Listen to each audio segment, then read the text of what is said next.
लेकिन शंकर दादा का कथन, दिल जाने जिगर तुझ पे निसाज किया है, दिल जाने जिगर तुझ पे निसाज किया है, प्यार किया है, तुझे प्यार किया है, प्यार किया है,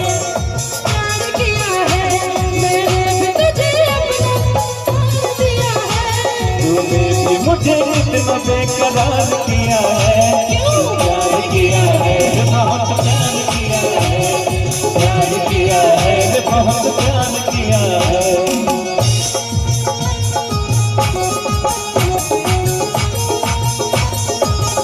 और ये देखिए दुल्हन साहिबा के पिताजी, आप हम लोग के गार्जियन बड़े भैया श्री रामचंद्र यादव जी की तरफ से 500 रुपए का आशीर्वाद कह चुके, प्रणाम करता हूँ।